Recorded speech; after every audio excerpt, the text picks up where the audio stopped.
पहला सौदा में आप सबका स्वागत है। बाजारों के खुलने की तैयारी प्री ओपनिंग सेशन में बता दूं संकेत किस तरह के हैं आपके लिए। आज 8 दिनों की तेजी पर कल थोड़ा सा ब्रेक लगता हुआ दिखा। 75 अंक नीचे सेंसेक्स जाकर बंद हुआ था। अमेरिकी बाजार में कमजोरी का सेशन था, 250 पॉइंट डाउन नीचे बंद हुआ। लेकिन एशियाई बाजार में रुझान कमजोरी का है, लेकिन ज्यादा नहीं। इन तक देखिए फ्लैट सा कारोबार होता दिखा। निफ्टी महज 20 अंक नीचे। हांगकांग में जो कमजोरी दिख रही थी लगभग 200 पॉइंट की घटकर अब 100 पॉइंट की रह गई है। शंघाई के बाजार तो अपनी चाल चलते हैं, हालांकि वहां पर आज काफी शांत कारोबार होता हुआ दिखा है। स्ट्रेट टाइम्स डायरेक्शन की तलाश में, और ठीक उसी तरह एसजेक्स निफ्टी भी आप देखिए डायरेक्शन की तलाश में। एसजेक्स निफ्टी में भी कहीं कोई खास कारोबार होता नहीं। पिछले काफी समय से लगभग घंटे भर से 5-7 पॉइंट की कमजोरी के साथ ट्रेड करता हुआ दिखा है। तो देखना होगा कि भारतीय बाजार क्या बेहतर मजबूत शुरुआत कर पाते हैं, क्योंकि कल हमने जो गिरावट देखी वो हमारे ग्रीस के भले टिकर रहे हैं, लेकिन कोई ऐसे खास नेगेटिव संकेत थे नहीं। तो हो सकता है थोड़ी पॉजिटिव शुरुआत देने की कोशिश भारतीय बाजार करते हुए दिखे। पहली टिक आपकी स्क्रीन पर 9 अंक ऊपर सेंसेक्स पर और 9 अंक नीचे निफ्टी पर शुरुआत होती दिख रही है। तो काफी शांत शुरुआत के संकेत। लेकिन लीवर कल का स्टार परफॉर्मर आज 3% नीचे दिख रहा है पहली टिक पर, और 3% नीचे दिखेगा आपको पीएनबी का स्टॉक। आईसीआईसीआई बैंक में 2% के आसपास की कमजोरी। ये शुरुआती टिक्स हैं, तो बेहतर लेवल्स आपको थोड़ी देर में नजर आएंगे। लेकिन अल्ट्राटेक सीमेंट 2% ऊपर इस वक्त आपको नजर आएगा। रुपए की चाल पर भी हम डालेंगे नजर, किस तरह की शुरुआत होती है। 63.60 के मुकाबले में 63.59 यानी आधा पैसा मजबूत खुलता हुआ दिखा है रुपया। तो आप समझ सकते हैं कि किसी तरह का कोई डायरेक्शन रुपए पर के फ्रंट पर भी नहीं। इसका मतलब साफ है कि ग्रीस के डेवलपमेंट को करेंसी मार्केट भी बड़ा क्लोजली देख रहा है वेट एंड वॉच सिचुएशन में, कि आगे किस तरह से डायरेक्शन मिलता है। तो फिलहाल करेंसी मार्केट में किसी तरह का कोई बदलाव नहीं, और शायद दुनिया भर के इक्विटी मार्केट्स भी उसी तरह का रिएक्शन दे रहे हैं। तो हो सकता है प्री ओपनिंग सेशन सेटल होते होते हम भी एकदम वैसे ही शांत या फिर थोड़ा पॉजिटिव साइड पर एक एक्शन दिखाने की कोशिश करें। ये संकेत हैं इस वक्त। लेकिन कुछ स्टॉक्स जहां पर एक्शन दिख सकता है और उन पर राय लेते हैं, हमारे एक्सपर्ट्स हमारे साथ हैं। लीवर सिद्धार्थ, ये स्टॉक जो कल काफी एक्शन में रहा तेजी की तरफ, क्या आपको लगता है कुछ और फ्रेश खरीदारी शॉर्ट कवरिंग की उम्मीद करनी चाहिए? यहां पर आज एक्सपायरी के दिन क्या करना चाहिए ट्रेड यहां पर? लीवर हम देख रहे हैं कि डाउनवर्ड कंसोलिडेशन कर रहा था, और अब इसमें हम देख रहे हैं कि लॉन्ग पोजीशंस बन के थोड़ा स्टॉक ऊपर स्टार्टिंग में शॉर्ट कवरिंग भी हुई थी, एक्स डिविडेंड भी हुआ। Stock can move up to 920 925 odd levels तक, और जहां हम इसमें शॉर्ट करने की सलाह देंगे। तो जो ट्रेडर अभी फिलहाल इसमें लॉन्ग पोजीशंस बनाए हुए हैं तो वो कंटिन्यू कर सकते हैं फॉर 920 के टारगेट्स के हिसाब से। बट अगर किसी को फ्रेश ट्रेड बनाना है तो वेट करे for higher levels to go short in Lever. I am not expecting it to go beyond 920 930 resistance. Devang, Siddharth ने बात करी थी सिप्ला की। इनफैक्ट बड़े सरप्राइजिंग डेवलपमेंट्स थे। जिस तरह से कहा जा रहा था सक्सेशन प्लानिंग हो चुकी है, और अब जब खबरें आई हैं कि उनका नेफ्यू भी शायद कंपनी छोड़ के जा रहा है, कल तमाम तरह की अटकलें लगने लगी सिप्ला को लेकर, बिजनेस वाइज, फंडामेंटल वाइज, और अब ये जो रीजेक हो रहे हैं या फिर जो अटकलें लग रही हैं, सिप्ला क्या खरीदारी करेंगे आप?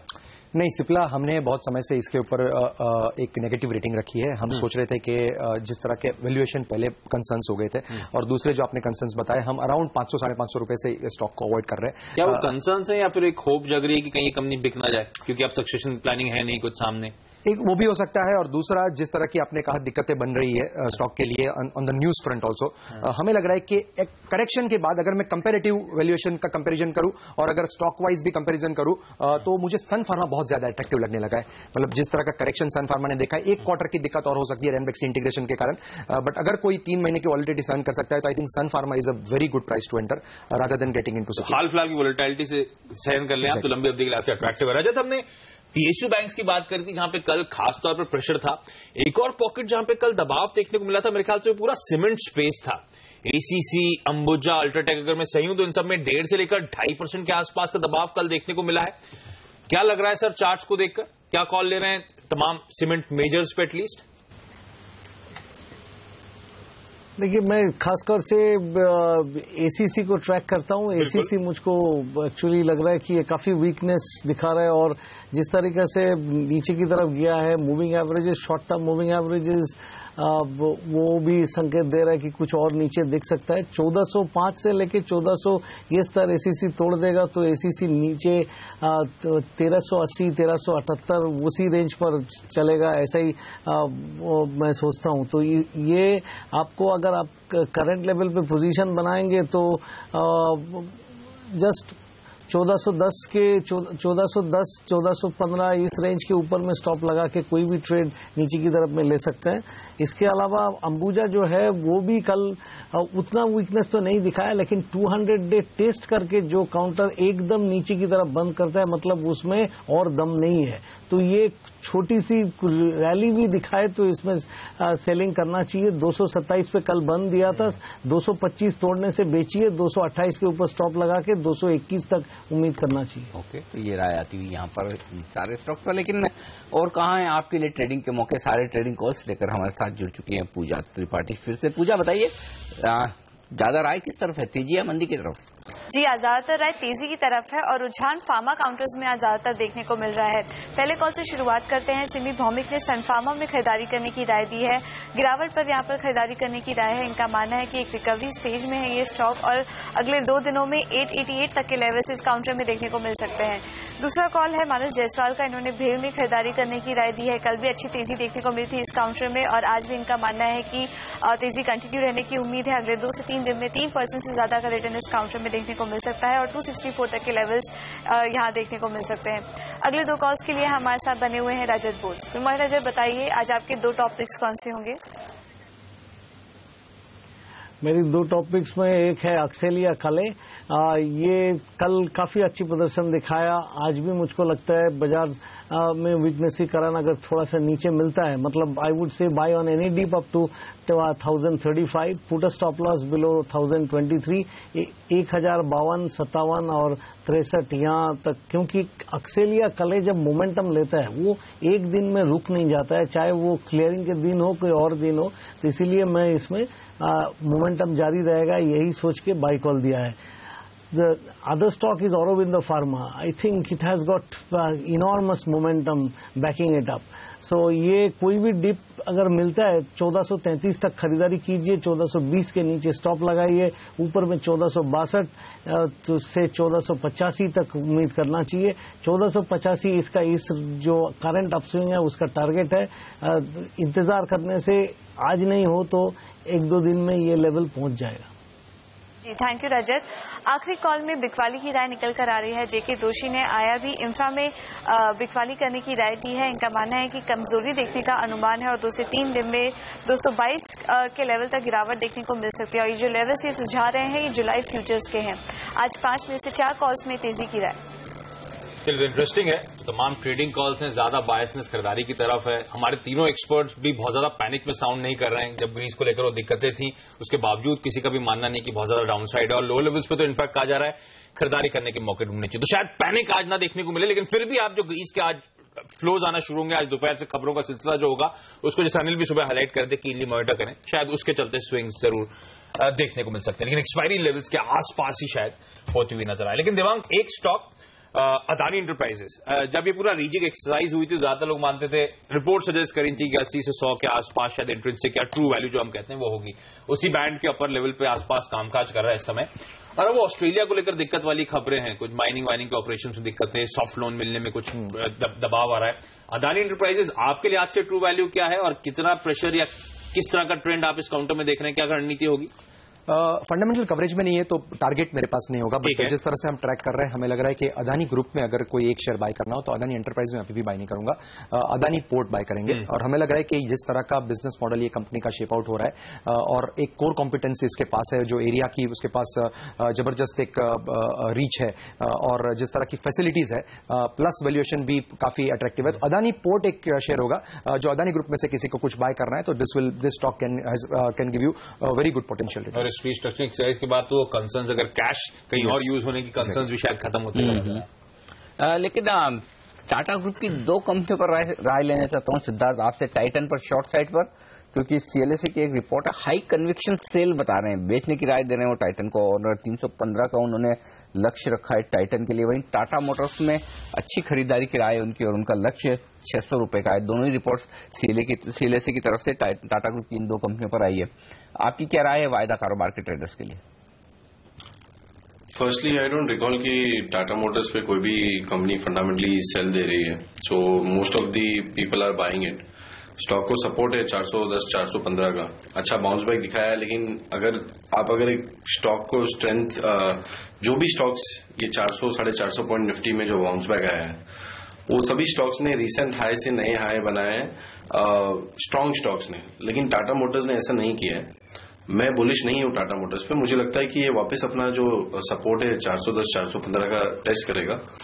इट इज क्वाइट लाइकली, जिस तरह से डेटा रिप्रेजेंट कर रहा है कि जिसमें लॉन्ग पोजीशंस नहीं बन रही है, हो सकता है कि ये स्टॉक वो सपोर्ट के नीचे भी जाए। But as of now I am expecting कि ये सपोर्ट के पास वापस आएगा। मैं बाय नहीं करूंगा टाटा मोटर्स। जहां तक टाइटन का सवाल है, मैं इतना क्लोजली ट्रैक नहीं करता हूं, लेकिन what I am seeing is कि ये स्टॉक में भी स्ट्रेंथ नहीं है, तो probably they will have 50% strike rate on what they are saying कि टाइटन में go down, but I feel even Tata motors में गो डाउन।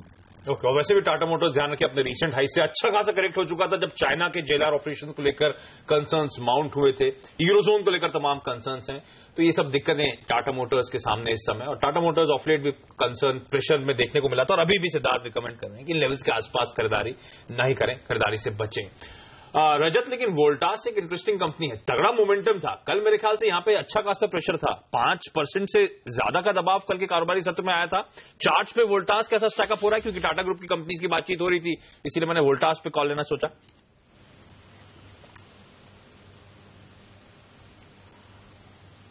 आशीष, पहले ये खुलासा करना चाहता हूं कि वोल्टास में मेरा खुद का पोर्टफोलियो पोजीशंस है, तो जो भी बात करें आप तो अच्छे खासे गेंस पे बैठे हैं, कहिएगा कि हमारा 74 रुपया में लिया हुआ है, इसीलिए ये लेवल पे क्या हो रहा है नहीं हो रहा है कोई खास मायने नहीं रखता है। तो एक प्रधानमंत्री स्मार्ट सिटी का अनाउंसमेंट करने वाले, और वो रजत के लिए और फायदे की बात है कि स्मार्ट सिटी में तो एसी सबसे ज्यादा यूज होंगे, और जो कंज्यूमर ड्यूरेबल्स वोल्टास बनाती है, रजत तो कूलर्स में भी उतर गया। हाँ रजत, आपके लिए तो सब अच्छी खबरें हैं, बताइए क्या और कितनी तेजी है इसमें? इसमें अभी तेजी मत देखिए, क्योंकि ये एक तो है कि इसमें class A negative divergence on 14 RSI दिखाया है, और दूसरी बात यह है कि ये कल जहां से टूटा है और वो वॉल्यूम के योगदान के साथ टूटा है, तो हो सकता है कि और कुछ और थोड़ा नीचे इसमें जाने की पॉसिबिलिटीज बन जाता है। ये 335 का लो दिखाया, मुझको लगता है ये 325 का लेवल भी एक बार दिखाएगा, उसी के आसपास में काफी अच्छी सपोर्ट है। पहले ये देखना चाहिए कि वो टूट जाता है या नहीं। वो अगर तोड़ देता है तो 312 से नीचे लेकिन उम्मीद मत कीजिएगा, उस लेवल पे वोल्टास पहुंचेगा तो खरीदारी इसलिए करना चाहिए क्योंकि ये 50 डे मूविंग एवरेज के नीचे ज्यादा स्टे नहीं करता है, इसलिए नहीं कि रजत का पोजीशन है और वो अच्छा पैसा बना रहे हैं। चलिए, इस बीच भारतीय बाजारों के इंडिकेशन हैं 1/4 से 1/3% के आसपास के दबाव के साथ शायद शुरुआत होती हुई नजर आए, लेकिन स्मार्ट सिटीज की बात छिड़ गई। आपको बता दूं, आज प्रधानमंत्री नरेंद्र मोदी वो स्मार्ट सिटीज का प्लान अनवेल करते हुए नजर आएंगे, रोड मैप हाईलाइट करते हुए नजर आएंगे। तो एक तमाम कंपनी जो इस पॉकेट से जुड़ा हुआ कामकाज करती हैं, जिनको शायद इवेंचुअली फायदा होगा, वो भी आपके रडार पर होनी चाहिए। एनबीसीसी सबसे पहला काउंटर ध्यान रखें, स्नाइडर इलेक्ट्रिक, स्टरलाइट टेक्नोलॉजीज, तमाम सिरामिक मैन्युफैक्चरर्स कहा जा रहा है, HSIL, कजारिया सिरामिक जैसी कंपनीज, हैवेल्स, क्रॉम्पटन ग्रीव्स जैसे स्टॉक्स, तो शायद इनमें एक पॉजिटिव रब इफेक्ट के साथ कामकाज होगा। इवेंचुअली किसको फायदा होगा ये तो मेयर गेसवर्क है इस समय, लेकिन ये सब कंपनी शायद आज ट्रेड में हरकत में फोकस में रह सकती हैं। गौरव देवांग, माफ कीजिएगा, आपके रडार पे कोई ऐसी कोई कंपनी अगर एनबीसीसी प्लान अनवील होता है, वाकई मोदी साहब से बड़ा अट्रैक्टिव प्लान होता है, तो कोई स्टॉक जिसको भरपूर फायदा हो सकता है और जो आपके रडार पे हो? आई थिंक यस, जैसे आपने कहा सिरामिक कंपनीज है जो हमें भी पसंद है, एक है कजरिया सिरामिक, सेरा सिरामिक, ये दोनों कंपनीज हमारे फंडामेंटल रडार पे भी है। आई थिंक इसके साथ साथ जैसे आपने कहा हेवेल्स को बहुत फायदा मिल सकता है। प्लस अगर स्मार्ट सिटीज बनती है तो फंडिंग कंपनीज जो होती है, हाउसिंग फाइनेंस कंपनीज वगैरह होती है, क्योंकि अगर स्मार्ट सिटीज बनती है तो नेचुरली वहां पे हाउसिंग होगा।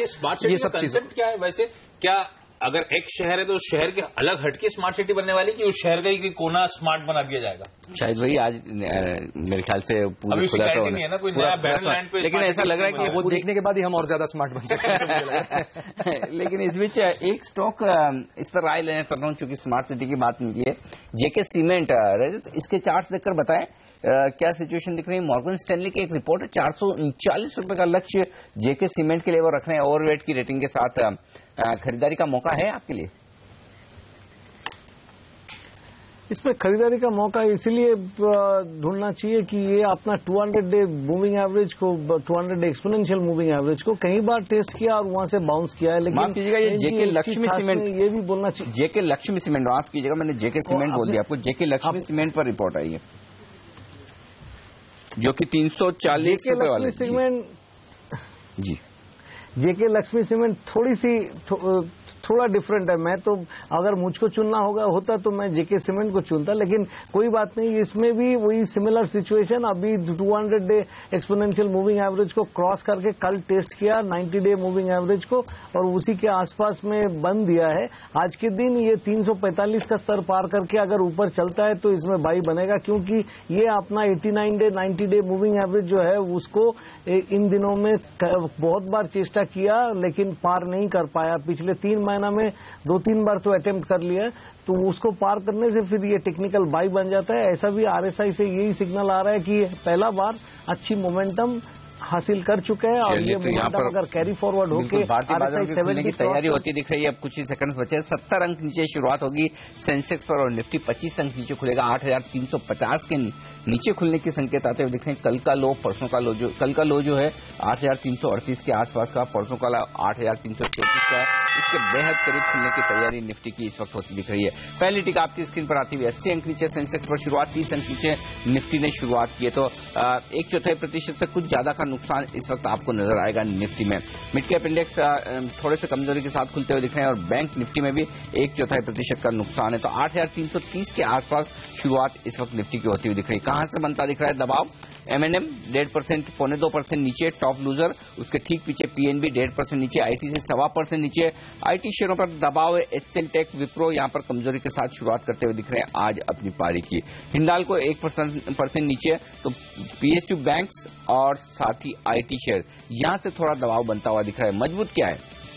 ल्यूपिन 1% के गेंस के साथ टॉप गेनर है इस वक्त निफ्टी पर और हीरो मोटोकॉर्प 0.5% ऊपर है। ये दो स्टॉक हैं जो एक्शन में दिख रहे हैं इस वक्त आपको तेजी और मंदी की तरफ। आइए वायदा कारोबार में ल्यूपिन ही टॉप गेनर यहां पर है, उसके ठीक पीछे C8 है। हीरो मोटोकॉर्प में 0.5% के आसपास की तेजी बनती हुई दिख रही है। जेपी एसोसिएट यहां पर 4% का नुकसान है। अदानी एंटरप्राइजेस 3.5% आज फिर से कमजोर होता हुआ दिख रहा है।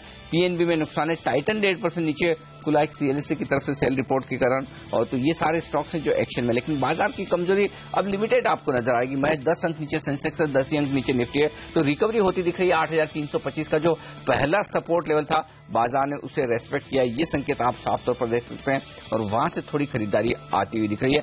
8,350 के अहम लेवल पर फिर से निफ्टी पहुंचता हुआ दिख रहा है। सेंसेक्स हरे निशान में आ चुका है। तो 8,330 ये है पहला लेवल जहां पर बाजार ने सपोर्ट लिया है। आशीष, कहां नजर आपकी, कौन से स्टॉक सेक्शन में दिख रहे हैं आपको? जब शुरुआत हुई थी तो अनिल जी बेंचमार्क्स में प्रेशर ज्यादा था, ब्रॉडर मार्केट थोड़े से रेजिलिएंट नजर आ रहे थे, लेकिन आपने हाईलाइट कराया लो लेवल से रिकवरी आती हुई। इनफैक्ट इस समय सेंसेक्स हरे निशान में आपको कामकाज करता हुआ नजर आएगा, लेकिन ब्रॉडर मार्केट अभी भी लाल निशान के साथ ही ट्रेड करती हुई। मिड कैप्स में ऑलमोस्ट 20-21 अंक के आसपास का दबाव है उस इंडेक्स में। स्मॉल कैप्स में हम देख रहे हैं हल्का सा प्रेशर के साथ कामकाज होता हुआ। तो आप इस समय ब्रॉडर मार्केट थोड़े से दबाव में, लार्ज कैप्स में हम देख रहे हैं थोड़ी सी फिर भी रिकवरी आती हुई। इनफैक्ट बैंक निफ्टी अब आप ध्यान रखें हरे निशान की तरफ मूव करता हुआ। शुरुआती टिक्स PSU बैंक्स में खासतौर पर अच्छा खासा दबाव था कल के प्रेशर के बाद, लेकिन अब बैंक निफ्टी लो लेवल से रिकवर करता हुआ अब इस समय एकदम सपाट बैंक निफ्टी में कामकाज हो रहा है। PSU बैंक्स अभी भी दबाव में, FMCG पैक में आज थोड़ा सा प्रेशर नजर आ रहा है। रियल एस्टेट कंपनीज थोड़ा सा दबाव के साथ कामकाज करती हुई, लेकिन एक पॉकेट जिसमें हम अभी भी आज भी बाइंग देख रहे हैं वो है फार्मास्यूटिकल साइड की। फार्मा इंडेक्स आपकी स्क्रीन पर आएगा, उसमें खरीदारी होती हुई। स्टॉक स्पेसिफिक एक्शन जो कुछ स्टॉक्स खबरों में थे, बजाज कॉर्प के अनिल ने बात करी थी, फंड रेजिंग की बात सामने आई है, 3-3.5% का दबाव है उस काउंटर में। अदानी एंटरप्राइजेज जो हम लोग चर्चा भी कर रहे थे, अनिल ने भी हाईलाइट करा प्रेशर के साथ वो काउंटर 3% के दबाव के साथ। कल भी 3-3.5% के अदानी एंटरप्राइजेज में ध्यान रखें कमजोरी थी। वोल्टास कल के प्रेशर के बाद आज भी 0.5% के आसपास ही कमजोरी के साथ खुलता हुआ। कल हमने देखा था प्राइवेट सेक्टर बैंकिंग स्पेस में कुछ खरीदारी थी, लेकिन आज कोटक महिंद्रा बैंक इनफैक्ट 0.5% के आसपास का दबाव झेलता हुआ। ITC के सनफीस नूडल्स को लेकर भी कुछ कंसर्न, लेट की मात्रा ज्यादा आने की खबरें। ITC इस समय 2.5% का दबाव झेलता हुआ। PSU बैंक रिकैपिटलाइजेशन की बातें हैं, सेंट्रल बैंक ने तो अच्छा खासा प्लान 3,600 करोड़ रुपए का सरकार को सौंप दिया है। %.5% का दबाव, लेकिन फिर भी ये काउंटर झेलता हुआ। एसबीआई भी 1/4% के आसपास के दबाव के साथ कामकाज कर रहा है। तो वो जो पीएसयू रिकैपिटलाइजेशन की खबरें थी, परसों ही उसका पॉजिटिव इंपैक्ट था। कल भी दबाव, आज भी दबाव के साथ पीएसयू बैंकिंग स्टॉक्स ट्रेड करते हुए। इन्फोसिस, जिसको रह रहे के लगातार खबरें आ रही हैं जब से वो सेबी की बैठक हुई है कि शायद प्रोमोटर्स को रिक्लासिफाई कर दिया जाए, पब्लिक फ्लोट बढ़ता हुआ नजर आएगा और उसके चलते शायद इसका बेंचमार्क्स में वेटेज बढ़ेगा, लेकिन स्टॉक में ज्यादा हरकत नहीं है। कल भी प्रेशर में ही था, इवेंचुअली फ्लैट बंद हुआ ये स्टॉक और आज भी एकदम सपाट कामकाज करता हुआ। सन टीवी कल के प्रेशर से कुछ उभरता तो नहीं कहना चाहिए, कल के लेवल्स के आसपास इस समय कंसोलिडेट करता हुआ 1/4% के आसपास की बढ़त के साथ यहां पे trades. Tata motors positive report, लेकिन स्टॉक 1/4 एकदम सपाट के आसपास ही कामकाज करता हुआ। स्मार्ट सिटीज आज फोकस में है, तो हैवेल्स हरे निशान के साथ, क्रॉम्पटन ग्रीव्स हरे निशान के साथ, कजारिया सिरेमिक्स हरे निशान के साथ, स्नाइडर इलेक्ट्रिक हरे निशान के साथ, ये तमाम कंपनीज जिसमें अच्छे पॉजिटिव साइड में मूवमेंट आते हुए। एनबीसीसी लेकिन टॉप ऑफ द पैक नजर आएगा आपको, 2.5-3% की तेजी। जेके लक्ष्मी सीमेंट की अन्य ने बात करी, 2.5% के आसपास पॉजिटिव मूवमेंट वहां पर।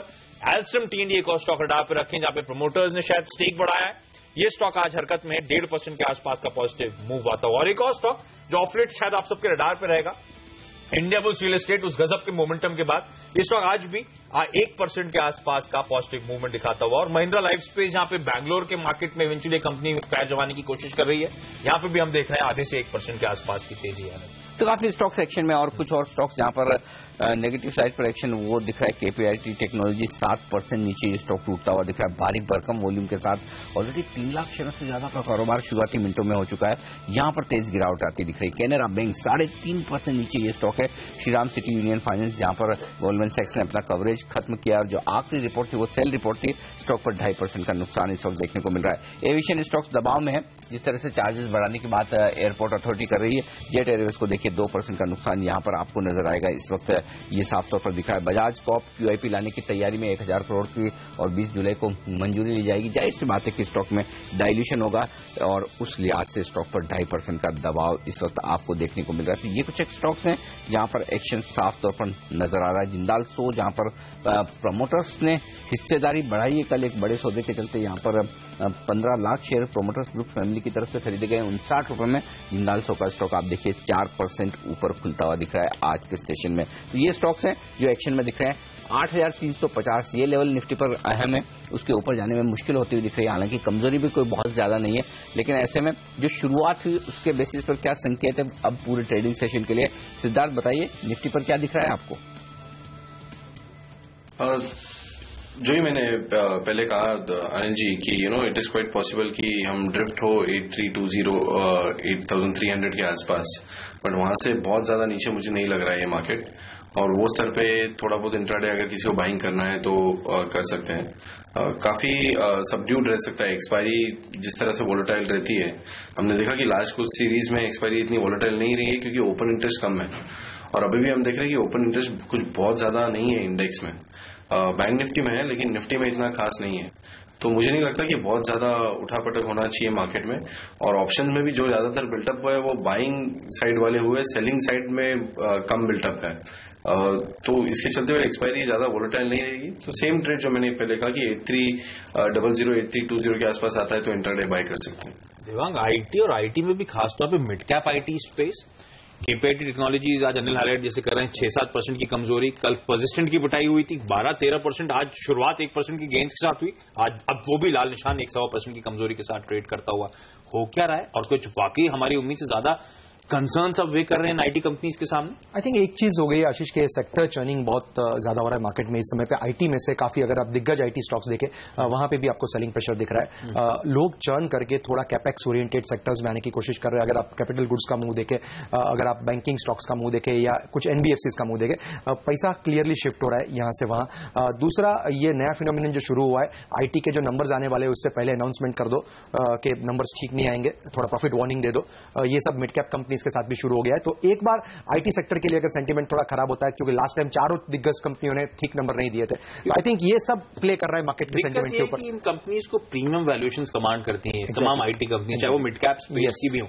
अभी जो वार्निंग्स आ रही हैं, लगातार दिक्कतें सामने आ रही हैं, मैं इसलिए कुछ एक ब्रॉडर पिक्चर में, क्योंकि हमारी उम्मीद से ज्यादा चिंताएं हैं इस समय मैक्रो लैंडस्केप में, जो हम शायद इस समय एंटिसिपेट नहीं कर रहे। Definitely I think discretionary demand जिस तरह से बढ़नी चाहिए उतनी नहीं बढ़ रही है, क्योंकि सबसे ज्यादा डिपेंडेंसी इनकी इन पे रहती है। दूसरा, कॉम्पिटेटिव एनवायरमेंट पे मार्जिन पे भी प्रेशर है इन कंपनीज का। तो मुझे लग रहा है कि ये 2-3 चीजें जो है वो आईटी सेक्टर पे वेट कर रही है, और जैसे आपने कहा हाई ग्रोथ वाले स्टॉक्स है तो हाई पी मिल रहा है इनको, इसलिए थोड़ा सा मार्केट उस पर एडजस्टमेंट करके वैल्यूएशन वाले सस्ते स्टॉक्स में आ रहे हैं। केपीआईटी टेक्नोलॉजी और रजत, इसके चार्ट्स देखकर बताएं कि क्या जिन लोगों के पास शेयर है निकल जाना चाहिए बेचकर? स्टॉक काफी तेजी से टूटता हुआ दिख रहा है। कुछ लंबा चार्ट अगर देखें, मेरे ख्याल से कमजोरी कुछ दिनों से पहले से आना शुरू हो चुकी है, और 3 महीने का चार्ट तो यहां पर दिखा रहा है 50% से स्टॉक टूट चुका है 3 महीनों में।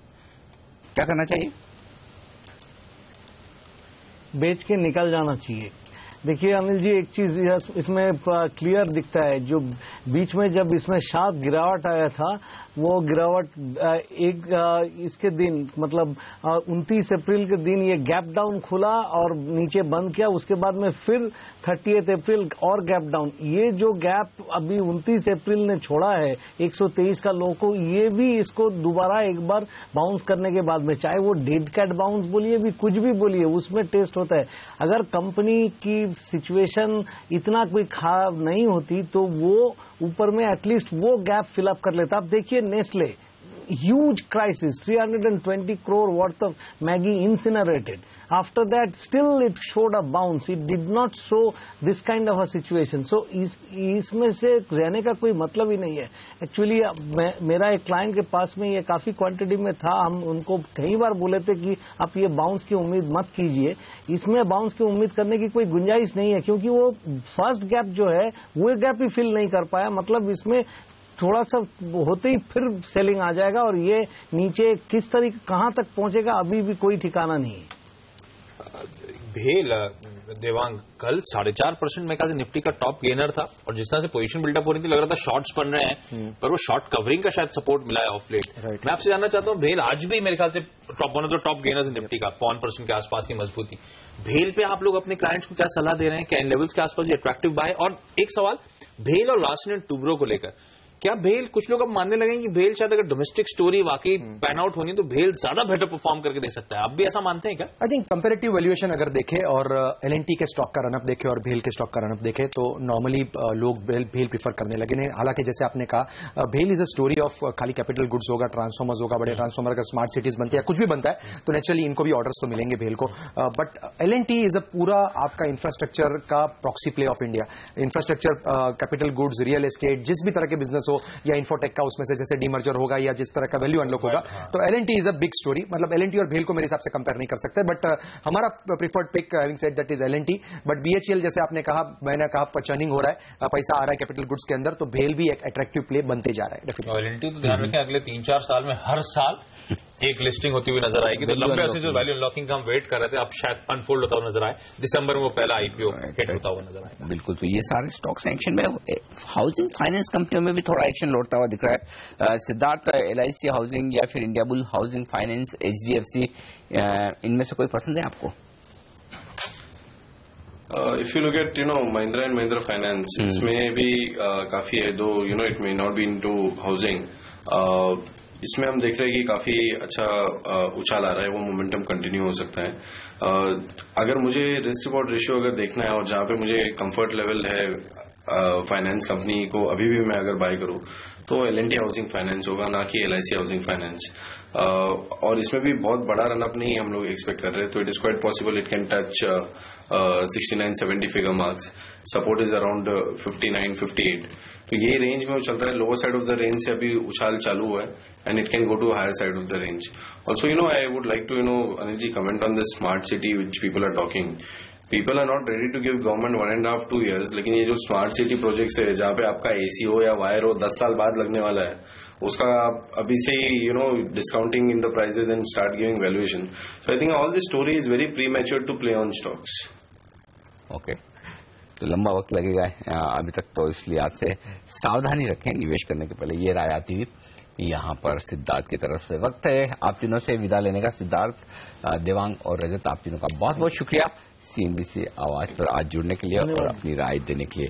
इस बीच बाजार पर डालिए नजर। हरे निशान में आने की कोशिश करता हुआ सेंसेक्स 12 अंकों पर, निफ्टी 5 अंक नीचे, वही 8,350 के आसपास टसल चल रही है। बाजार में ऊपर या नीचे की तरफ ले जाने की। बैंक निफ्टी 1.4% कमजोर, 440 स्टॉक कमजोर है, 650 स्टॉक मजबूत है। तो गिरने वाले शेयरों की तादाद, माफ कीजिए, 650 स्टॉक कमजोर, तो गिरने वाले शेयरों की तादाद थोड़ी ज्यादा है आज सुबह से। लेकिन अब धीरे धीरे मजबूत शेयरों में भी इजाफा होता नजर आ रहा है। लेकिन स्मार्ट सिटी अब से कुछ देर बाद इस पूरे प्लान का ऐलान करेंगे खुद प्रधानमंत्री नरेंद्र मोदी।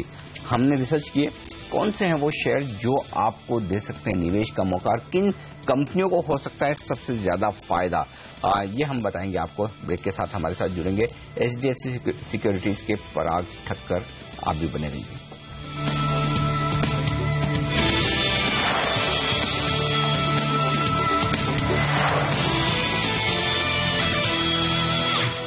हरे निशान में लौटते बाजार 15 अंक ऊपर है। सेंसेक्स निफ्टी पर कमजोरी महज 4 अंकों की। मिड कैप इंडेक्स एकदम फ्लैट होकर अब 5 पॉइंट ऊपर आता हुआ दिख रहा है। हालांकि बैंक निफ्टी से दबाव अब भी बरकरार है, वहां पर 1/4% की कमजोरी है। शायद यही वजह की बड़ी तेजी नहीं बनती दिख रही, लेकिन बढ़ने वाले शेयरों की तादाद अब धीरे धीरे 500 के नजदीक पहुंचते हुए दिख रही है और कमजोर शेयर 600 के नजदीक पहुंचते हुए दिख रहे हैं। तो मार्केट ब्रेड थोड़ी बेहतर होती हुई दिख रही है। ये संकेत शुरुआती कारोबार में आते हुए दिख रहे हैं और 8350 ये जो अहम लेवल है इसके आसपास बाजार इस वक्त ट्रेड करता हुआ दिख रहा है। लेकिन अब से कुछ देर बाद प्रधानमंत्री नरेंद्र मोदी 10:30 बजे अपने ड्रीम प्रोजेक्ट स्मार्ट सिटी का शुभारंभ करेंगे। देश के 100 शहरों को स्मार्ट सिटी बनाने के लिए 3 बड़ी स्कीम्स का ऐलान किया जाएगा। और इस प्रोजेक्ट से किन कंपनियों को फायदा हो सकता है, ये पूरी रिसर्च की है हमारी टीम ने और हमारे रिसर्च एनालिस्ट वरुण दुबे जुड़ रहे हैं हमारे साथ, जो बताएंगे। लेकिन उससे पहले आपको बता दूं कि कहां ये स्मार्ट सिटीज आ रही हैं। आपके स्क्रीन पर जो मैप दिख रहा है, 13 सिटीज आ रही हैं। 13 शहर बनेंगे उत्तर प्रदेश में,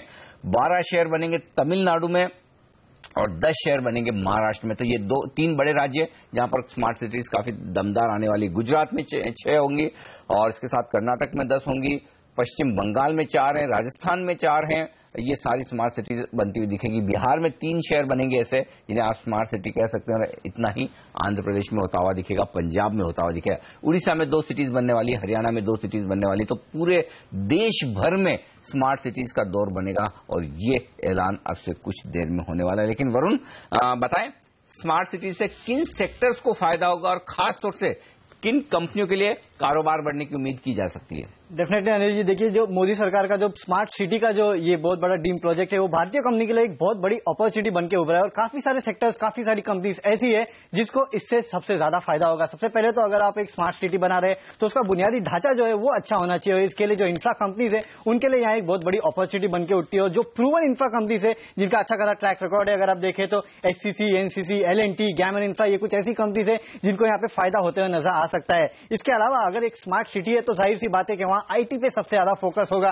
सबसे ज्यादा जो IT की टेक्नोलॉजी है वहां बेहतर होना चाहिए। इसके लिए IT कंपनी जैसे कि विप्रो है, tech Mahindra, TCS, HCL tech, ये कुछ ऐसी कंपनीज है जिनको यहाँ पे कुछ फायदा होते हुए नजर आ सकता है। इसके अलावा दरअसल स्मार्ट सिटी का जो पूरा फोकस होगा वो कहीं ना कहीं ग्रीन एनर्जी और वेस्ट मैनेजमेंट पे भी होगा। और अगर ग्रीन एनर्जी, जो रिन्यूएबल एनर्जी स्पेस की बात करें तो सोलर इसमें सबसे ज्यादा फोकस में है। तो इससे मोजर बेयर जो कि सोलर पैनल बनाती है, इसके अलावा सुजलॉन जो धीरे धीरे करके सोलर की तरफ बढ़ते जा रहा है, वहीं HBL पावर सिस्टम, ये कुछ ऐसी कंपनीज है जिनको इसका फायदा हो सकता है। सिर्फ यही नहीं, दरअसल अगर स्मार्ट सिटीज है तो वहां जाहिर सी बात है कि जो पब्लिक ट्रांसपोर्ट है वो भी काफी स्मार्ट होना चाहिए, काफी बेहतर होना चाहिए। और पब्लिक ट्रांसपोर्ट में अगर आप देखें तो टाटा मोटर्स, अशोक लेलैंड, ये कुछ ऐसी कंपनीज है जिनका सबसे ज्यादा फोकस है, तो इनको भी फायदा हो सकता है। इसके अलावा स्मार्ट सिटीज में क्योंकि IT के ऊपर ज्यादा फोकस है तो ऑप्टिकल फाइबर नेटवर्क बनाने वाली कंपनी, स्टरलाइट टेक्नोलॉजी कंपनी जैसे को फायदा हो सकता है। इंटरनेट कनेक्टिविटी प्रोवाइड करने वाली कंपनीज, डेन नेटवर्क जैसी कंपनीज को फायदा हो सकता है। वहीं कहीं ना कहीं टेलीकॉम कंपनीज को भी फायदा हो सकता है।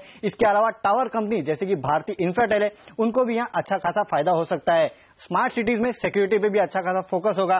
जाइकॉम, रोल्टा, ये कुछ सिक्योरिटी सर्विस प्रोवाइड करती है तो इनके ऊपर भी नजर होनी चाहिए। वही सर्विलेंस में एस्ट्रा माइक्रोवेव, M&M और एजुकेशन स्पेस में अगर आप देखें तो NIT लिमिटेड, एडुकॉम, ये कुछ ऐसी कंपनीज है जिनको यहाँ फायदा होते हुए दिखाई दे सकता है। तो तमाम ऐसी कंपनीज है, काफी सारे सेक्टर्स ऐसे हैं जिनको डायरेक्टली या इनडायरेक्टली इस पूरे जो स्मार्ट सिटी का जो प्रोजेक्ट है उससे काफी फायदा हो सकता है, और ये सभी कंपनीज आपके रडार पे होनी चाहिए। ओके, तो ये सारे स्टॉक्स, सारी कंपनियां आज आपके रडार पर होनी चाहिए जहां पर एक्शन बढ़ता हुआ दिख सकता है साफ तौर पर। और स्मार्ट सिटीज पर एक जबरदस्त कवरेज आप देख सकते हैं सिर्फ CNBC आवाज पर, जहां हम आपको सुबह 10:30 बजे जब प्रधानमंत्री इस पूरे योजना का ऐलान करेंगे, हम आपके लिए लेकर आएंगे उसका ऐलान की पूरी जानकारी और बताएंगे कि आपको किस तरह से यहाँ पर आगे नजर रखनी चाहिए, क्या कुछ ऐलान हो सकते हैं, किस तरह की कंपनियों को फायदा हो सकता है। आप देख सकते हैं हमारे साथ स्मार्ट सिटी पर बातचीत करने के लिए मोनिका पॉल जो इंफ्रास्ट्रक्चर एक्सपर्ट है वो जुड़ेंगी। इसके अलावा जयदीप भट्टाचार्य साहब जुड़ेंगे, KPMG जो जानी मानी कंसल्टेंसी फर्म है वहां से। हम बात करेंगे आनंद अग्रवाल से जो कि स्टेलाइट टेक्नोलॉजी के हैं, क्योंकि डिजिटल और यहाँ पर केबल कारोबार को भी काफी बढ़ावा मिलने की संभावना है। अनूप के मित्तल NBCC, ये सरकारी कंपनी जो कंस्ट्रक्शन क्षेत्र में काफी आगे है, इन्हें कितना फायदा होगा ये भी जानने की कोशिश करेंगे। इसके अलावा अखिलेश्वर सहाय साहब जो इंफ्रास्ट्रक्चर एक्सपर्ट है उनसे भी हम बातचीत करेंगे और 11:30 बजे वो हमारे साथ होंगे। इस तरह से एक्सपर्ट्स का पूरा दमदार पैनल आज दिन भर हमारे साथ होगा जिनसे हम बातचीत करेंगे इस तमाम मुद्दे पर। लेकिन इस बीच बाजार पर डालते हैं नजर, यहाँ पर 22 अंकों की मजबूती सेंसेक्स में इस वक्त देखने को मिल रही है। निफ्टी 2 अंक नीचे यानी कि हरे निशान में आने की कोशिश करता हुआ दिख रहा है। मिड कैप इंडेक्स हरे निशान में जरूर है, लेकिन बैंक निफ्टी ये परेशान करता हुआ दिख रहा है। बैंक निफ्टी में अभी भी रिकवरी आती नजर नहीं आ रही। ऐसे में लेंगे एक छोटा सा ब्रेक और ब्रेक के बाद जुड़ेंगे हमारे साथ HDFC सिक्योरिटीज के पराग ठक्कर और प्रभुदास लीलाधर की ज्वाइंट MD दिलीप भट्ट साहब। बने रहिए हमारे साथ।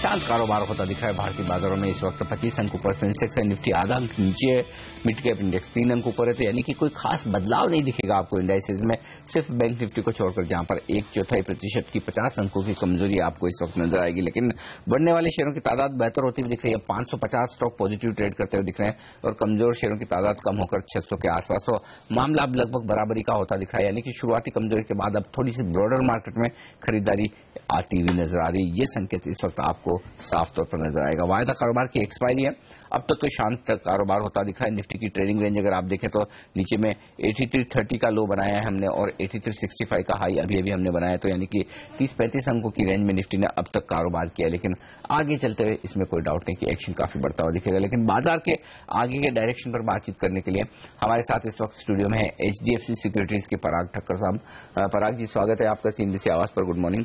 क्या लग रहा है सर मार्केट को देखकर, क्या मॉनसून और जो ग्लोबल चिंताओं के बीच में करेक्शन हुआ था अब वो चिंताएं खत्म हो गई, दूर हो गई है, और उस लिहाज से ये कहना सेफ है कि 8000 के आसपास हमने बॉटम बना लिया और फिर से नई तेजी की तैयारी करनी चाहिए 9000 की तरफ?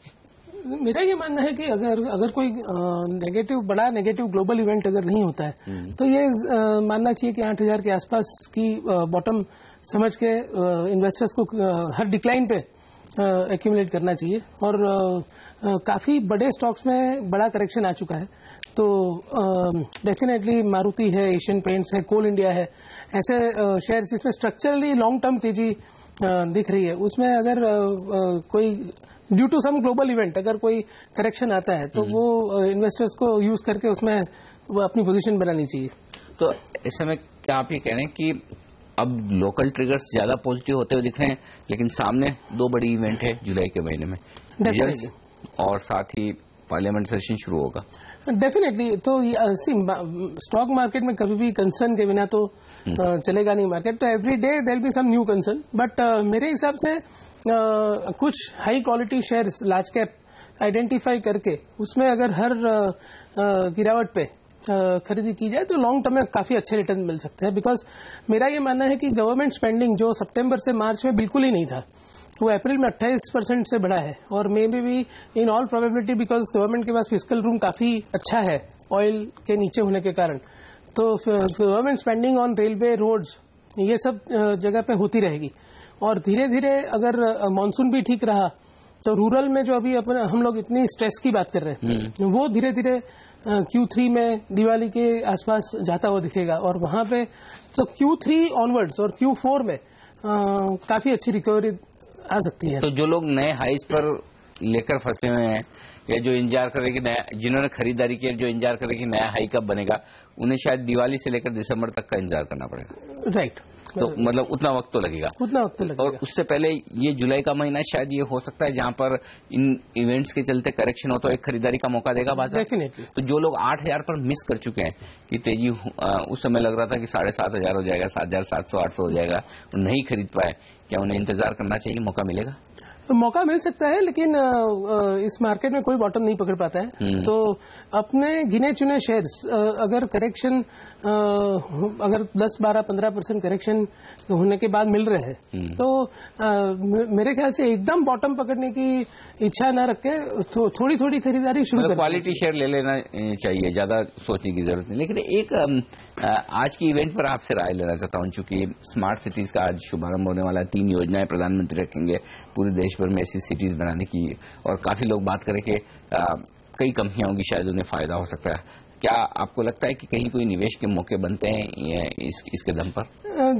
ये मैं हमेशा कहना चाहूंगा कि जब जब ऐसे कोई बड़ी स्कीम अनाउंस होती है तब काफी शेयर उसके एक्सपेक्टेशन में काफी हद तक बढ़ जाते हैं, और फिर अल्टीमेटली जब 1 या 2 क्वार्टर या 3 क्वार्टर तक अर्निंग्स नहीं आती है तब वापस से वो गिर जाते हैं। तो मेरे हिसाब से इसका एक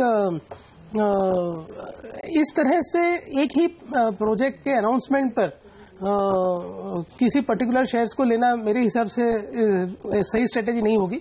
उससे अच्छा है कि आप अगर ये सोच रहे हो कि इंडिया में इंफ्रास्ट्रक्चर डेवलपमेंट ये गवर्नमेंट का एक मेन एजेंडा है, तो डेफिनेटली लार्सन L&T जैसी कंपनियां या मिड कैप में स्पेसिफिक कंस्ट्रक्शन कंपनियां जहां बैलेंस शीट स्ट्रेस ना हो, या तो IT कंपनियां जो ये स्मार्ट सिटी के काम जैसे काम कर सकती है, इन कंपनीज पे ध्यान रख के इनको लेना चाहिए, और वो भी इस ऐसे माहौल में नहीं जहां कि अचानक से एक न्यूज के कारण शेयर्स बढ़ चुके हैं। बिल्कुल, तो थोड़ा सावधानी रखें यहाँ पर खरीदारी करने से पहले, ये राय आती हुई। लेकिन कुछ और स्टॉक सेक्टर्स हैं जहां पर आपसे राय, एक तो है ITC, जहां पर अब खबरें आ रही कि इनके सनफिस्ट में उसमें नूडल्स वगैरह में भी इनमें भी लेड की मात्रा मिल रही है। ये भी एक ऐसा स्टॉक है जहां पर हमेशा रेगुलेटरी ओवरहैंग रहते हैं, कहीं कहीं कभी सिगरेट को लेकर, कभी अब ये जिस तरह से नई दिक्कतें आती दिख रही। क्या लग रहा है, ITC 300 रुपए के आसपास अच्छा मौका है निवेश करने का, या दूर रहे? और लीवर और ITC दोनों में से एक पसंद करना? एक बात है कि लीवर और ITC का जो वैल्यूएशन गैप है वो काफी बढ़ चुका है। लीवर आज 40 के पी पे और ITC आज FY17 पे आप देखो तो 22 के पी पे। इतना डिफरेंस कभी आज तक रहा नहीं है। तो वैल्यूएशन पर्सपेक्टिव से डेफिनेटली आपने जैसे कहा ITC अगर 300 रुपए के आसपास मिले तो डेफिनेटली देखना चाहिए। लेकिन ITC में कंसर्न्स भी है, वॉल्यूम डिग्रोथ दिख रहा है और अगले 1-2 क्वार्टर तक तो दिखेगा, और प्लस अगर लूज सिगरेट के बारे में अगर कोई पर्टिकुलर गवर्नमेंट का नोटिफिकेशन आता है तो वो भी एक नेगेटिव न्यूज है। तो ITC is for brave hearts, मतलब जिसके पास वॉलेटिलिटी लेने की ताकत हो, उनको एक पर्टिकुलर भाव से हर डिप पे लेना चाहिए। बिकॉज अल्टीमेटली हमने देखा है कि ग्लोबली ये टोबैको कंपनीज के ऊपर जब जब ये प्रॉब्लम्स आए हैं, 3, 6, 9 महीना लगे, कभी किसी के ऊपर बड़े फाइन लगे हैं, लेकिन over a period of time वो फेज आउट हो जाता है और अल्टीमेटली वापस वो कंपनीज अच्छी अर्निंग्स और कैश फ्लो तो इन कंपनीज में कोई क्वेश्चन ही नहीं होता है, और स्ट्रांग ब्रांड और एडिटिव प्रोडक्ट्स है, तो इसमें बियॉन्ड अ पॉइंट कंसर्न नहीं आते हैं। तो अगर ऐसी इन्वेस्टमेंट्स को अगर आप टाइम दोगे और राइट प्राइस में एंट्री करोगे तो आपको अच्छा रिटर्न मिल सकता है। और चूंकि आपने एशियन पेंट्स, मारुति, कोल इंडिया जैसे दिग्गजों की बात की, कोई 1 या 2 स्टॉक मिड कैप स्पेस है जो आपको पसंद हो? तो मिड कैप्स में मैं ये कहना चाहूंगा कि आज ये करेक्शन के बाद large caps considering there quality काफी अच्छे करेक्ट हुए हैं, बिकॉज FIIs ने बिकवाली की है और FIIs के पास ये सब दिग्गज शेयर्स, लार्ज कैप शेयर्स ज्यादा होते हैं। तो इसलिए मेरा डेफिनेटली ये रिकमेंडेशन रहेगा कि लिक्विड लार्ज कैप नेम्स में ही ज्यादा रहना चाहिए, बिकॉज अगर कोई ग्लोबल नेगेटिव इवेंट आ भी गया तो अगर आपके पास एशियन पेंट्स या मारुति या कोल इंडिया जैसे शेयर्स हो तो आपको चिंता नहीं होनी चाहिए। जबकि आपके पास अगर कोई मिड कैप शेयर रह गया जिसमें liquidity itself is a concern, तो फिर बड़ी गिरावट भी आ सकती है और लंबे टाइम के लिए आपको होल्ड करना पड़ सकता है। ठीक बात है। तो यानी कि इस वक्त खरीदारी का मौका दिग्गज शेयरों में है, क्वालिटी शेयरों में है, लिक्विड शेयरों में, ये मानना है पराग ठक्कर साहब का। शुक्रिया आपका हमारे लिए वक्त निकालकर आज बात करने के लिए। और अब हमारे साथ कार्यक्रम में शामिल हो रहे हैं प्रभुदास लियादर के जॉइंट एमडी दिलीप भट्ट साहब भी, और उनसे भी लेते हैं राय बाजार पर इस वक्त और सारे सेक्टर्स पर, स्टॉक्स पर। दिलीप जी, स्वागत है आपका सीएनबीसी आवाज पर। जानना आपसे भी यही चाहता हूँ, क्या लग रहा है बाजार का डायरेक्शन? क्या करेक्शन पूरा करके तेजी की तैयारी है या फिर अभी भी रेंज बाउंड कंसोलिडेशन का माहौल नजर आता है? शायद सम टाइम और ये मार्केट साइडवर्ड्स स्पेंड कर सकता है, तो कोई नई बात नहीं होगी, लेकिन डाउनसाइड में बहुत जगह नहीं है। और ऐसा लग रहा है कि शायद ये आपने जिस तरह से करेक्ट वर्ड यूज किया, मार्केट पूरी तैयारी पे है अभी।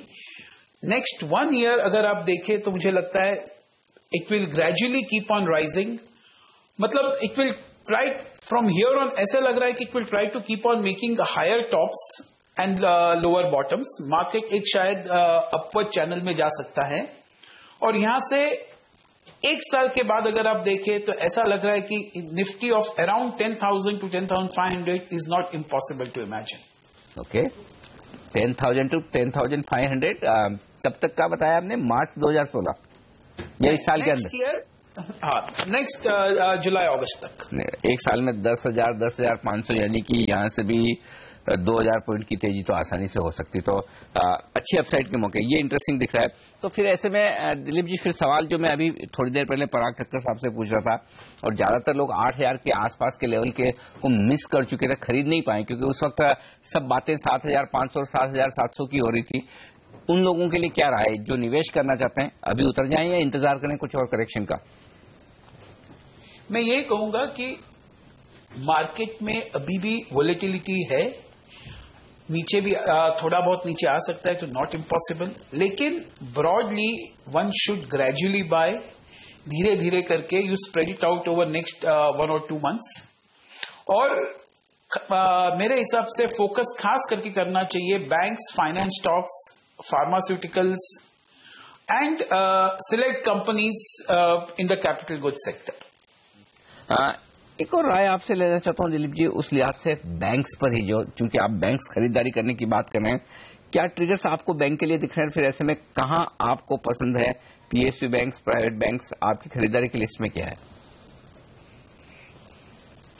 मैं यही कहूंगा कि एक कॉम्बिनेशन रखना चाहिए कि प्राइवेट सेक्टर बैंक्स तो काफी ठीक ही लग रहे हैं, और यहां से भी और भी अच्छे होंगे अगले 1 साल में। इसके पहले सिर्फ इतना कह दूं कि अभी भी क्रेडिट ग्रोथ बहुत वीक है, तो कोर पैरामीटर्स जो बैंकिंग को हम जिस तरह से एसेस करते हैं, वो अभी भी कोई खास ऑप्टिमिज्म नहीं दे रहा है। तो लेकिन इसके बावजूद भी मुझे लग रहा है कि शायद बैंकिंग में gradually there will be recovery, economy में भी जो रिकवरी होगी that will get reflected in banking, credit growth will gradually pick up, asset qualities will gradually pick up। तो मुझे लगता है a combination of private sector banks, frontline private sector banks and maybe couple of frontline PSU banks उसमें आपके portfolio में होने चाहिए। और मैं तो ये भी कहूंगा कि जैसे इंटरेस्ट रेट्स की नजर है सबकी, तो मुझे लगता है ये NBFC कंपनीज भी शायद काफी ठीक करेंगे, whether their housing finance companies like HDFC और LIC housing finance. all these companies probably will also do well in the next 1 year or so। Dilip ji, एक चूंकि आज प्रधानमंत्री इनॉग्रेशन करने वाले हैं स्मार्ट सिटी वाली प्लान्स का, तो क्या आपको लगता है कुछ कंपनियां हो सकती है जिन्हें इसका फायदा मिले और निवेश का मौका बन सकता है? मेरा तो यही मानना है कि प्रधानमंत्री जी गरीबों के लिए बहुत काम करते हैं, तो शायद मेरे को ऐसा नहीं लगता कि इसमें कोई कुछ great commercial opportunity in terms of profitability companies को कुछ खास वो रख पाएंगे। They all will be operating eight normal और सब नॉर्मल मार्जिन्स। ऑफ कोर्स आपके ऑर्डर बुक्स बढ़ेंगे, आपके शायद सेल्स थोड़े बहुत हो जाएंगे, बट ओवरऑल मैं उसको इतना विशेष ध्यान नहीं दूंगा, मुझे लगता है कि शायद ये जो करेंगे उसका इम्पैक्ट जरूर पॉजिटिव आएगा, more on optimism front rather than really anything substantially happening on the performance front of the companies. Interesting. तो हमारे दोनों एक्सपर्ट ये कह रहे हैं कि स्मार्ट सिटी वाला प्रोजेक्ट अच्छा है एक सेंटिमेंट सुधारने के लिहाज से, लेकिन देखना ही होगा कि कंपनियों को कितने ऑर्डर्स मिलते हैं और कितने उनके लिए कमाई के मौके बनते हैं, ये देखना अभी भी बाकी होगा। लेकिन इसके अलावा एक और स्पेस जो इंटरेस्टिंग है वो है एफएमसीजी शेयरों की, जहां पर काफी एक्शन देखने को मिला है नेगेटिव खबरों के चलते। पहले नेस्ले का नाम आया, फिर आईटीसी के कुछ प्रोडक्ट्स और बाकी कंपनियों के भी कई प्रोडक्ट्स की जांच वगैरह चलती दिख रही है। आप कैसे देख रहे हैं ये सारे डेवलपमेंट्स को, और इस पर आपका क्या ओपिनियन है? क्या दूर रहना चाहिए या फिर ये गिरावट खरीदारी करने का मौका दे रही है, और यदि हाँ तो कहां?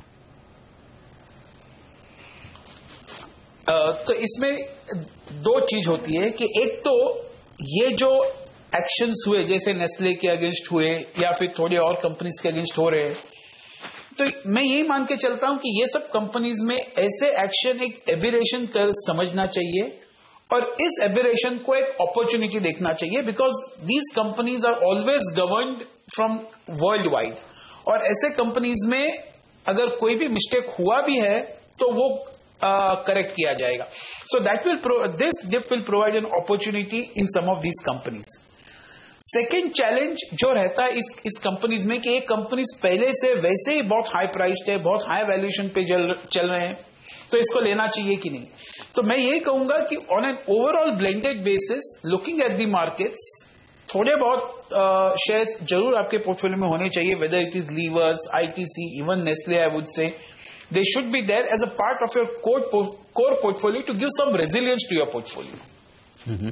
लेकिन कैपिटल गुड्स शेयरों की बात की आपने, पावर इक्विपमेंट शेयरों के आपकी पसंदीदा लिस्ट में, तो यहां पर आपको कहां और किस तरह के निवेश के मौके दिख रहे हैं? मैं तो ये कहूंगा कि something like BHEL, something like BML, something like Larsen Toubro, मुझे लगता है यहां पर काफी अच्छे अपॉर्चुनिटीज दे रहे हैं ये दो तीन कंपनीज। भले इनके वैल्यूएशन वाइज इतने सस्ते नहीं है, लेकिन जैसे ओवरऑल एक्सेलरेटेड रिकवरी होगी इनके पीस बहुत रीजनेबल लगने लगेंगे, जैसे उनके performance of execution improves, bottom line भी काफी अच्छा इंप्रूव हो जाएगा। It may not happen over next 2 or 3 quarters, but अगले 2-3 साल में जरूर होगा। लेकिन these 2-3 companies certainly offer a good scope to buy on a long term basis. Okay, यहाँ पर जो स्टॉक्स अब यहाँ पर फार्मा शेयर स्पेस से जो एक्शन में दिख रहे हैं, खासतौर से कई सारे मिड कैप फार्मा स्टॉक्स ऐसे हैं दिलीप जी जहाँ पर एक के बाद एक अब अप्रूवल्स आती दिख रही है यूएस एफडीए से, और दिग्गज कंपनियों को लेकर कहीं कहीं चिंताएं थोड़ी कम होती दिख रही है।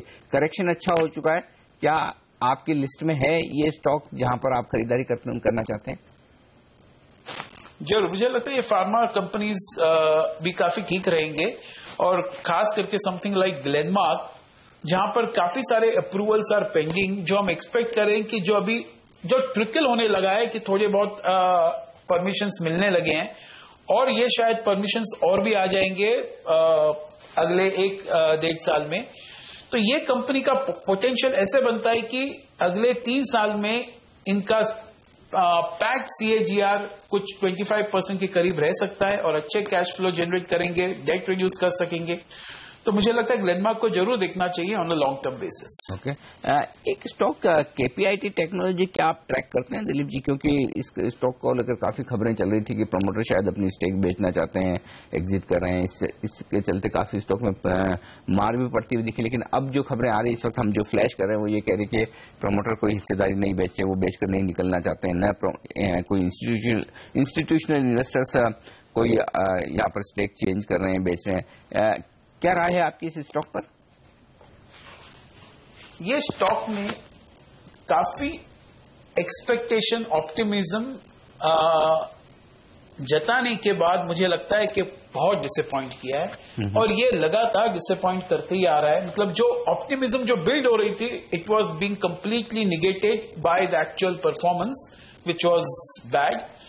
और इस स्टॉक में अभी भी कॉन्फिडेंस आने में काफी टाइम लगेगा, जिस तरह से उन्होंने गाइडेंस दिया और जिस तरह से उन्होंने परफॉर्मेंस उससे भी कम लेके आ गए। मुझे लगता है ये स्टॉक में जो कुछ भी हो रहा है या दूर रहना ही बेहतर है, whether they sell off, whether X happens or Y happens, I think it's better to stay away from this stock.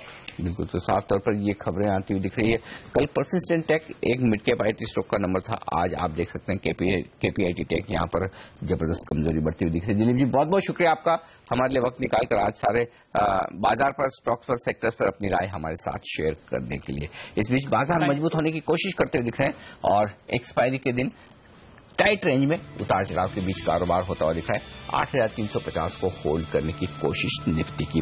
पहला सौदा में आज के लिए इतना ही, लेंगे एक ब्रेक और ब्रेक के बाद लेकर आएंगे आपके लिए सौदा आपका। बने रहिए हमारे साथ।